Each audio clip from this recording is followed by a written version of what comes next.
Good morning mga sis, this is Explore Bataan Vlog, ang vlogger ng Bataan. Kaya mapapasabi ka na lang talaga ng Let's Go Bataan.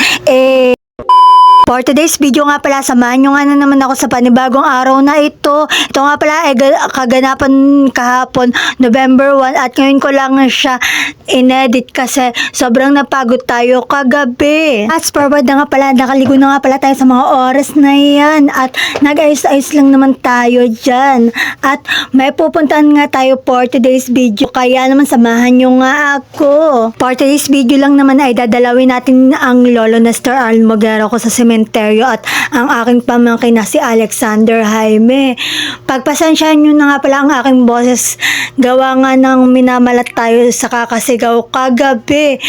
At kahit tirik na tirik nga ang araw ay todo video pa rin tayo at pupunta nga tayo ng sementeryo para dalawin silang dalawa.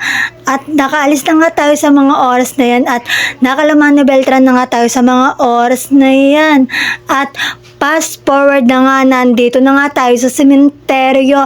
Wala ang aking Lolo Nestor Almoguera na hindi ko na naabutan kasi baby pa lang ako nung nawala siya. At kahit nga tirik na tirik ang araw, todo video pa rin tayo. At yun nga pala ang aking pamangkin na si Alexander Jaime na namatay sa dengue siya dahil naturukan nga siya nung 2018 siya namatay at naturukan siya ng 2016 to 2017, I don't know. At pauwi na nga pala tayo sa mga oras na yan. Gawa ng baka nga magalit si Mudra kasi hindi tayo nagpaalam kasi pag nagpaalam tayo baka hindi naman tayo payagan. Huwag na lang tayo magpaalam, minsan lang naman to, itodo na natin to, char. Magiging lumpia rapper nga na naman tayo dahil sa bilis nating mag voice over. Hindi tayo magiging lumpia rapper for today's video.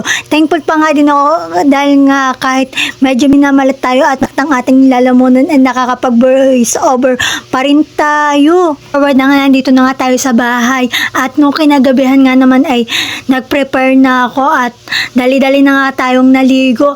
Pero bago tayo maligo ay nagpa-cute nga muna tayo sa camera at forward na nga, nakaligo na nga tayo sa mga oras na yan at nag-prepare lang tayo sa mga oras na yan. Kilay at nagsapatos na nga din tayo sa ating OOTD at nagpabango lang nga tayo sa mga oras na yan at pinakita ko nga lang ang kanilang sinindihan dyan ni tatay at pagkatapos nga ay dali-dali na nga tayong nagsuklay at pagkatapos ko nga magsuklay ay dali-dali na nga kaming umalis ng bahay. At na ang aming team papuntang perya. Hindi tayo lilipat for today's video. At sa mga gusto nga pumunta sa perya, dito lang yan located sa Memorial Shrine Park, Balanga City, Bataan. At fast forward na nga, nandito na nga pala kami sa perya at nakita pa nga kami ni Mayan at NJ dyan at nakasakay na nga pala akong rides dyan. Una ko nga sinakay na rides ay biking at first time ko nga lang pala akong makasakay ng biking. First time experience din na akala ko hindi ako mapapasigaw pero hindi na ako uulit sa susunod dyan.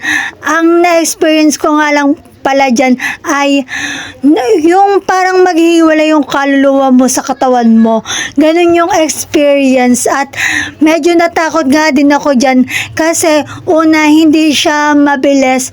Nung patagal ng patagal ay pabilis siya ng pabilis. Nagsisigawan na nga rin yung ibang nakasakay. Medyo nakakalula nga rin siya pero masaya yung experience. Nung nangyari na nga tayo sumakay ng biking ay naglipot-lipot naman tayo at pagkatapos nga nating maglipot ay sumakay naman tayo ng frisbee at nag-video-video nga lang tayo sa mga oras na yan. At yan nga yung next na sasakyan natin at bumili na nga ako ng ticket sa mga oras na yan at pagkatapos ko nga bumili ng ticket ay pumila na din ako at may nakasalubong pa nga tayo na hindi natin kilala na kilala ako at sinabi niya sa akin siya daw si Tintin na kaibigan ni Jamaica. Kinamusta nga lang pala niya tayo at hindi ko na nga nabidyoan yung pagsakay ko ng frisbee kasi baka mahulog yung cellphone ko kasi umiikot-ikot yun. Baka bumaksak din kasi ang cellphone ko at wala na tayong pang-vlog.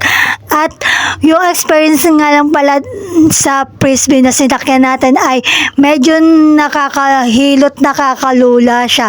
Sa susunod hindi na ako sasakay doon. Pero joke lang yon. Syempre next year ulit, diba? At pauwi na nga pala kami sa mga oras na yan. At masyado na nga palang mahaba yung video na to. Yun lang naman for today's video. Wag nyo nga kakalimutan mag-like, comment, share, and follow sa aking Facebook page. At mag-like, subscribe na din kayo sa aking YouTube channel. At yun lang. Bye. God bless. Salamat sa suporta. I love you all. Mwah! Thanks for watching.